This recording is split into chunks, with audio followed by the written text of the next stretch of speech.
Christmas is just around the corner, so today I'm going to be doing a video to help give you some gift ideas for the artists in your life.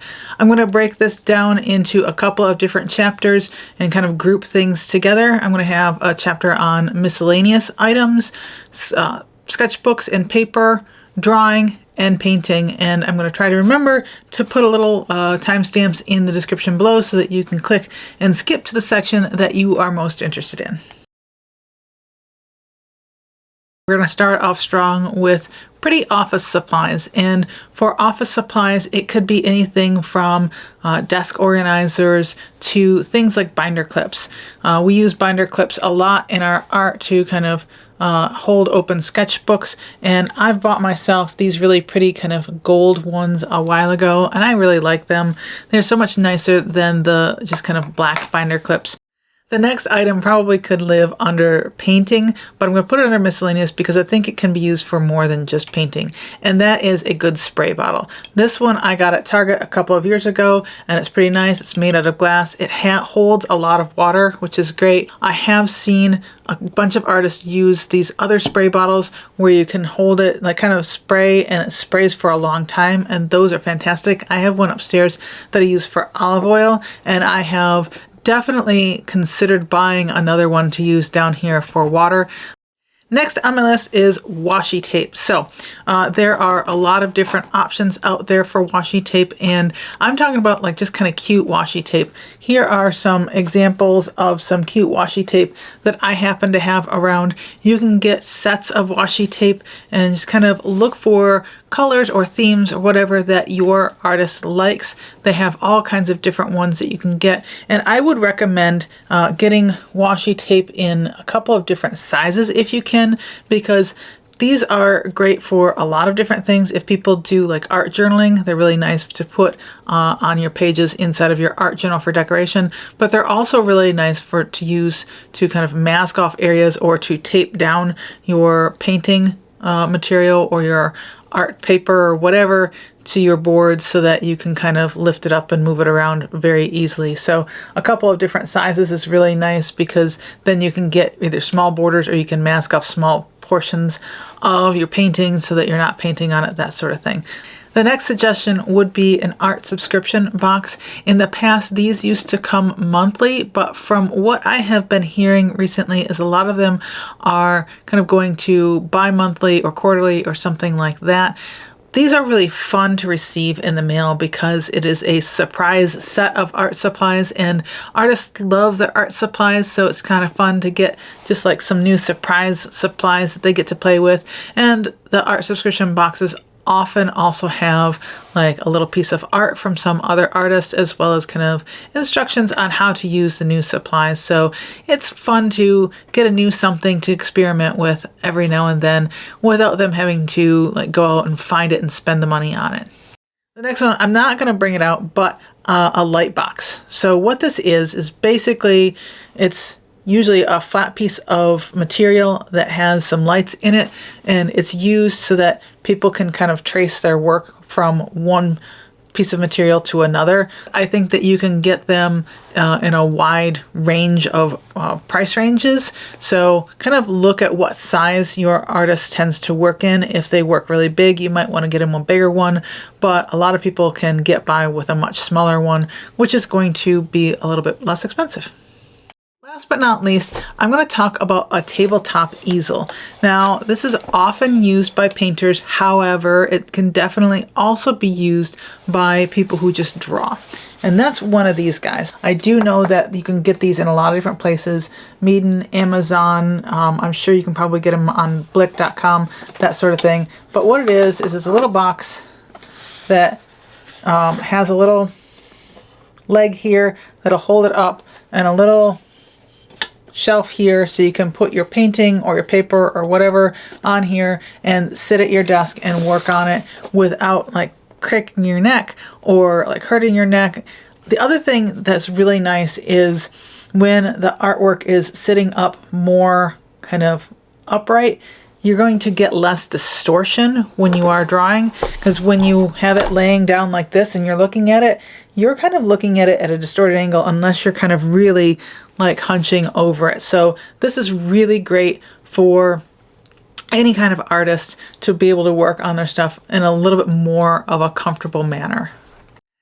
I guess I lied. That's not the last thing I'm going to talk about in the miscellaneous section. The last thing I'm going to talk about in the miscellaneous section is some sort of artboard for your artist to either tape their watercolor paper to or tape their drawing paper to. And I made this one. This is made out of acrylic. You can't really see it very well, but it's just a big piece of acrylic that I can use to tape my materials to, and then I can put it on that desktop easel really nicely and have my paper on there. They also make artboards like this, and they usually have a rubber band across. Mine, the rubber band deteriorated, and so it is no longer useful. However, it is a clipboard, so I could clip a piece of paper to it, and it's got this nice little handle, which makes it really easy to kind of lug it around with me. And I also put a handle in my acrylic version of the same thing. So if your artist is someone who does a lot of sketching, getting them a small travel sketchbook is really nice because they're really small, very portable. They can take them with them anytime. And a lot of artists like to have a little something that they can pull out and just doodle on or whatever when they're waiting here or there, or when they're traveling, they can kind of use it to capture quick sketches of things that they've seen on their travels. Next up is good watercolor paper. And when I'm talking good quality watercolor paper, what I mean is that you want to get something that is 100% cotton, because that is going to just work much better with a lot of their paints and stuff than something that isn't 100% cotton.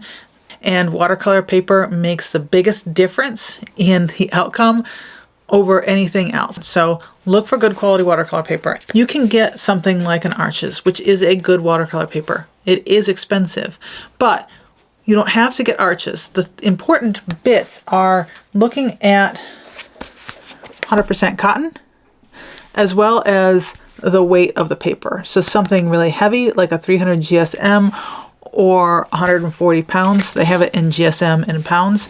So something like a 300 GSM is a really nice thick paper and is going to be able to hold up to a lot of wetness, a lot of water. If they're using watercolor, they're probably going to want cold press. If they're using gouache, they're probably going to want hot press.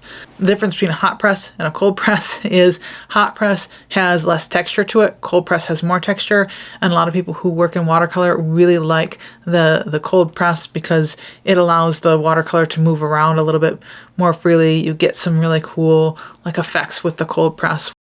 So I'm going to go back to sketchbooks for just a moment here. There are a lot of different types of sketchbooks out there, and if you kind of know your artist, feel free to buy them a sketchbook. There are lots of beautiful custom sketchbooks out there with like deckled edges, and what I mean by a deckled edge is sometimes people will, it basically looks like the paper was kind of either ripped or it was like paper that was handmade that doesn't necessarily have a really sharp edge. It's got more texture to the edge. A lot of people really like that. So kind of think about what kinds of things your artist might like in terms of a sketchbook. Think about what kind of medium they tend to use. So if they tend to be more of a painter, watercolor artist, something like that, get them something that's going to be able to stand up to that wet medium. And again, sketchbooks usually have information on them about what they are good for. So kind of keep an eye on that. If you are at an art store or something like that,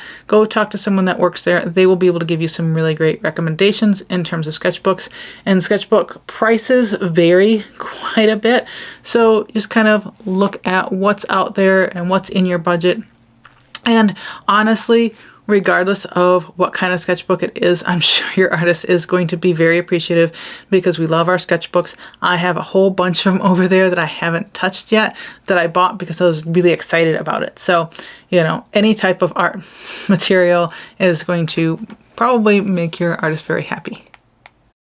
They also have pads of canvas paper, and that's just like it sounds. It's just a pad of what looks like paper, but it's actually just a bunch of canvases that are already pre-gessoed and ready to go in a pad of that looks like paper. They're really great for someone who's learning to paint. They can just kind of pop one of those out and do it as a nice little quick painting, like this practice thing. It's fantastic. Anyway, it's a nice cheap way, and it doesn't take up a lot of space, which is really nice because canvases can take up a lot of space. This doesn't take up nearly as much space. So if they're doing a bunch of painting, or like oil painting or something like that, they can have them drying and not take up nearly as much space to allow all of that stuff to dry. An alternative to a canvas is a wood panel. That is something like this. This is made out of wood. This one has what's called a cradle. That's this little bit here, and that allows you to be able to hang it on the wall really nicely. They come in a lot of different sizes. These are really fun to work on. I like these because I like working on wood a lot better than canvas. You can get some that do not have any kind of preparation, any gesso or anything on there already, and then if you do that, buy them some gesso so that they can prime it and get it ready.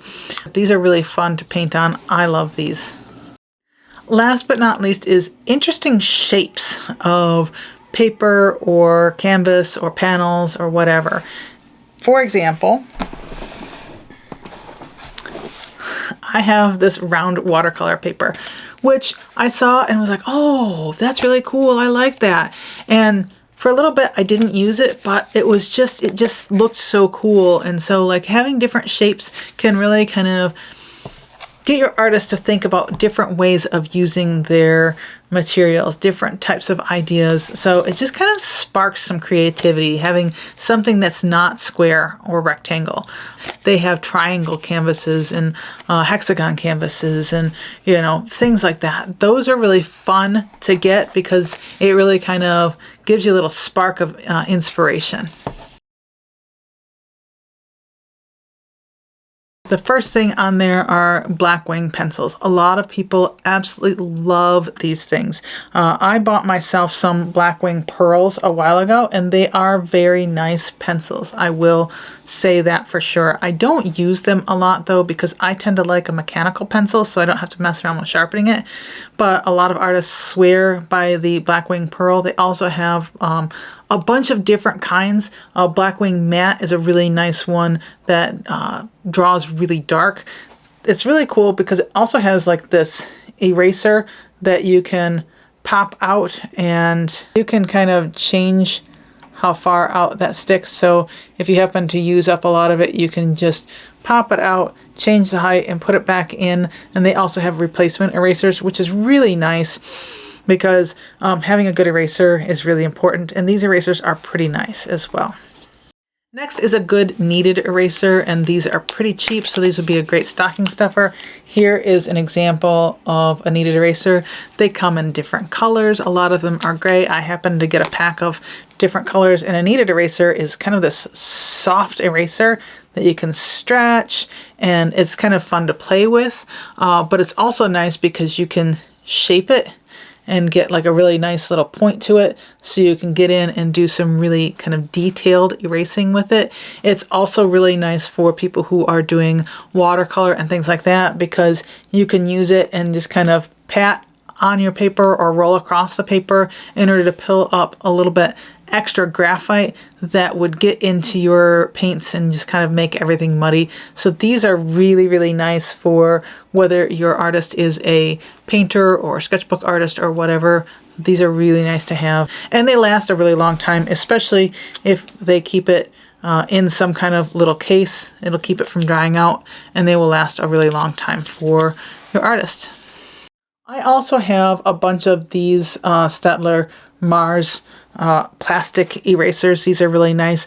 These, when you erase, you do get all of the eraser crumbs, but they erase really well. So a couple of these nice white erasers are fantastic to use as well, and a nice little stocking stuffer. Sticking with the eraser theme, there are these little guys here that have different size erasers in them. These are mono zero erasers. So it's got this tiny little eraser in there, which will let me to get in and erase nice fine little details. And the eraser itself is pretty long. They come with refills. I also have one that's a little bit thicker. Come on, focus. There we go.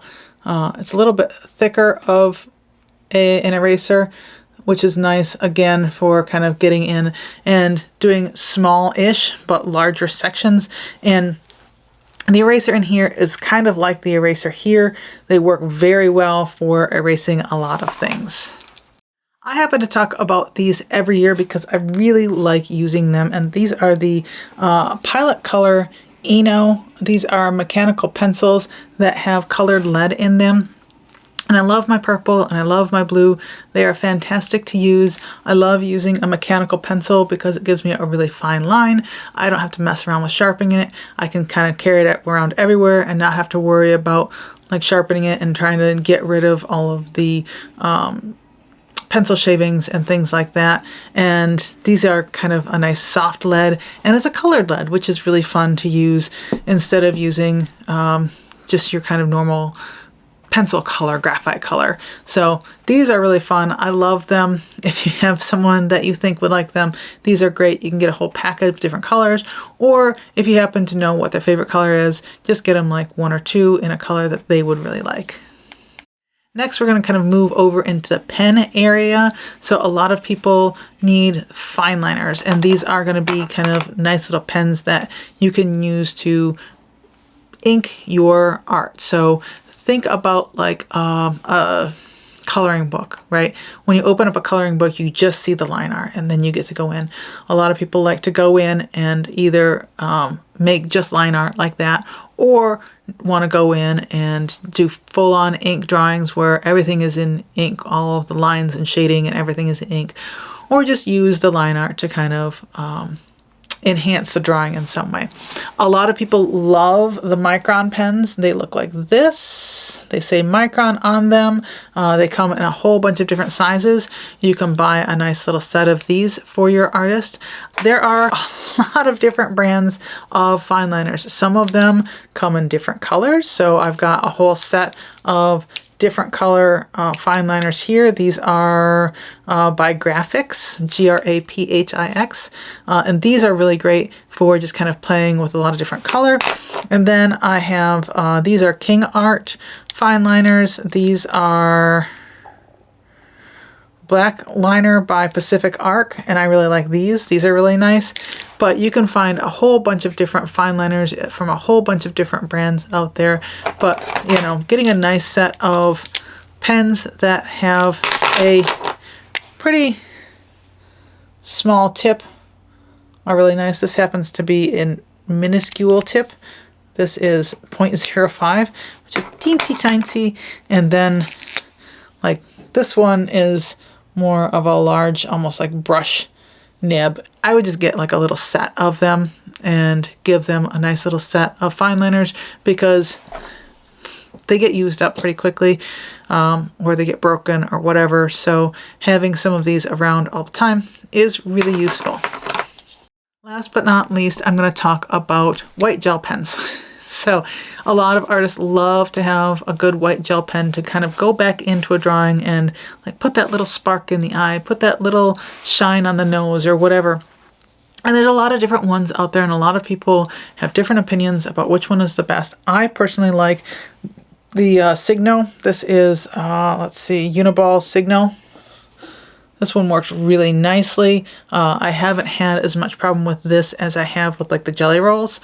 For whatever reason, Jelly Rolls don't work very well for me. They skip a lot, whatever. This works very nicely. I love this one. I would recommend the Signo to anyone looking for a little white gel pen. I almost forgot some of my favorite mechanical pencils with kind of a regular lead. And these are the Graphigear by Pentel. They are really, really nice pencils.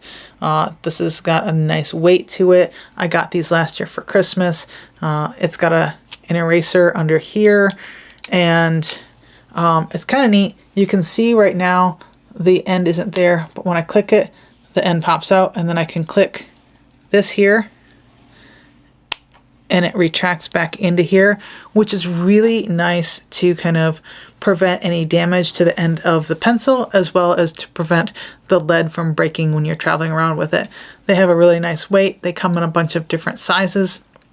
They have a whole little set of them that you can buy, and it's a really nicely boxed set, and I'm really happy that I got these. I definitely use these when I want to just work in kind of regular kind of pencil lead. I use these a lot because, again, like I said, I like a mechanical pencil better than a pencil that I need to sharpen. I'm going to talk mostly about watercolor and gouache painting because I don't do a lot of acrylics or oils. So I think the first and most important thing is a nice set of brushes for your painter. Someone who does a lot of watercolor is probably going to want brushes that can hold a lot of water. So again, if you're going to go to the art store or something like that, I would look and talk to someone there and say, hey, you know, I have a watercolor artist. What brushes would you recommend? You can also find a lot of really nice brush sets on Craftamo. I happen to have the Sarah Burns brush set. I got it because I did her subscription box, but you can buy the brush set on Craftamo. A lot of artists are going through them to get their brush sets made, and I will say they are very nice brushes. This is one of the brushes that I have from Sarah Burns. I like the color. I think it's very sturdily made. I didn't have any issues with like the ferrule being loose. I didn't have any issues with bristles coming out or anything like that. I think that they are very well made. If you happen to know an artist that your artist follows on YouTube, go ahead and look out there, and maybe they already have a brush set made by their favorite artist, so you might be able to surprise them with something that is supporting one of their favorite artists. Don't buy them the cheap brush set because that's not going to do anyone any favors. They're not going to like it. They're going to just be broken in no time whatsoever. So buy them some nice brushes. The next thing that your painter needs is a palette, and by that I mean something to mix their paints on. There are a whole bunch of options out there. There are some really pretty ceramic palettes that individuals hand make, and they're beautiful. You can find them on Etsy. There are also a bunch of nice ceramic palettes made by places like Meeden. You can find them all over the place, and they're wonderful. Some people want to have just like a big open space that they work in. Some people like small wells. There are really nice combinations of wells and a big open space. That's what I would recommend for your artist. If you don't know, get something that has spots for them to kind of put their individual paints, as well as a larger spot for them to mix it in. I happen to have a big like meat tin. Let's see if I can find it here. Yep, there it is. Oopsies. It's a meat tray. This is what it was originally designed for. This one actually was probably used as a meat tray, and it's really nice. It's huge and allows me to put a lot of paint in here, and gives me a lot of good mixing area. It's got a nice coating on there so that the paint will come off if I soak it. They're fantastic for any type of medium. Lastly, there are things called Stay Wet palettes. So this one happens to be the Masterson's Stay Wet Handy Palette. There are a lot of different varieties of these Stay Wet palettes out there, but in case you are unfamiliar, what it is there's a piece of paper that goes in there, as well as a sponge. So that you soak the sponge in water, you put the paper on top of there, and then the paper becomes your palette. It'll kind of keep all of your paints nice and moist. So if you're using something like a gouache or an acrylic, especially, that dries out really fast, these are fantastic because when you're done for the day, you can just pop the lid on and pop it closed, and it'll keep the paints nice and activated for a really long time, and your artist doesn't have to worry about wasting their materials. So these are really great, like I said, especially for people who work in acrylic, because acrylic tends to dry very quickly. So using something like that will allow them to stretch the use of their paint a lot longer. Next, we're going to actually move on to talking about the paints themselves, or like the thing that contains the paint. So I happen to have these the small Artix acrylic marker set. I love these things. They are really nice to be able to pop out and very portable, quickly use them, and it's fantastic. I would recommend, however, not getting the 30 set. I feel like this is a little bit too limiting for me. I would have been much happier with a larger set. I do not know what the light fastness rating is on these or anything like that, but they are a lot of fun to play with, and I would definitely recommend getting something like this for your artist because they are, like I said, fun to play with and very, very portable. Depending on what your artist likes to use, kind of look at their preferred medium and get them a small set of paints in that medium. For example, I happen to really like the Shinhan gouache. I don't have any small sets, but you can definitely buy some small sets of Shinhan gouache. I know that there are a couple of other really good brands of gouache out there as well that have different sets, like they'll have a summer set or a winter set or this set or that set, and those are really fun to get to kind of get your artist thinking about using different colors together, that sort of thing. And new colors are always really fun. Or if you want, just go and buy like some fun colors, you know, just buy a tube of a color that you think is really fun for them. They can be rather inexpensive, though for like a little tube it's much more expensive than you would think, but you know, a couple of tubes of really nice paint is fantastic. White, especially gouache, white gouache is always getting used up, so if you wanted to just buy them like a tube or two of good white gouache, they would love you forever. Last year I got this set of golden fluid acrylics, and I really love these. I found out that fluid acrylics is the type of acrylic I want to use, so a nice little set of fluid acrylics is really great if you think that your artist would like that. I would love to tell you which brands of watercolor to buy, but I honestly do not know. I know that a lot of people like a Daniel Smith. I happen to have this Daniel Smith dot card that I haven't played with yet.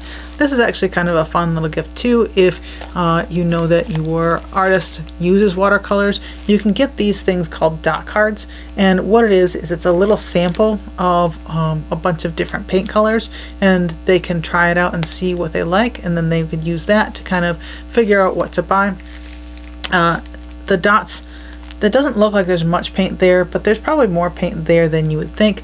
A lot of people make their own paint and sell it on Etsy, and I've heard wonderful things about that as well, and a lot of them will give you dot cards, and from what I've seen, they're a little bit more generous than this Daniel Smith dot card was. If you know that they are kind of looking at different watercolors, something like this would let them try out different colors as well as try out like that brand and see if they actually like it. If your artist does a lot of like urban sketching or a lot of travel sketching, things like that, and wants to use watercolor, these Viviva color sheets are really nice. They're kind of weird, but it's really nice to take with you and use as watercolor. This whole thing is got some really concentrated watercolor in it, and it just requires a wet brush to pull it up and activate it and use it. And I've taken this with me a couple of different times, and it's really nice to use. The amount of colors that you have is obviously a little bit limited, but they have a bunch of different sets of these with different colors, and like I said, they're super portable. You don't have to worry about it making a mess anywhere because it's just this, and it's got a little piece of wax paper in between, so they're not gonna like transfer color across, and it's going to dry fairly quickly. So this is really great to be able to take with you on travels, and it's very small and lightweight, and you got a lot of colors without having to worry about any sort of mess. And speaking of traveling with watercolors, there are a lot of these water brushes, and you can buy them. A lot of different brands sell them, and it is got a little bit down here that holds the water and the brush on the end, and it's got all the water contained in there, so you can just kind of squeeze it a little bit. The water will come down into the brush, and then you can use it to activate your watercolors or gouache or whatever, and boom, you're good to go. You don't have to worry about like bringing a bunch of water around with you, and they're very easy to fill up and very small and portable, that sort of thing. Fantastic. I would highly recommend this if you have an artist that likes to travel around and do like watercolors and things like that via urban sketching, or like I said, doing travel sketchbooks. So that was a lot of stuff that I went over. There's a lot of different ideas in here. Hopefully I gave you some good ideas for your artist. I have a whole bunch more that I could talk about, but then we'd be here for hours, and nobody wants to sit and listen to me talk that long. I don't want to sit here and talk that long. So anyway, hopefully I was able to help you guys out. If I was, give me a thumbs up, give me a subscribe, and if you have other suggestions for people out there for fantastic art ideas that I didn't mention, please leave them in the comments below, because it would be fantastic to get a really nice thread going here where people can come and really get some great ideas for their artist. Anyway, I hope you enjoyed, and I will see you guys again next week. Bye!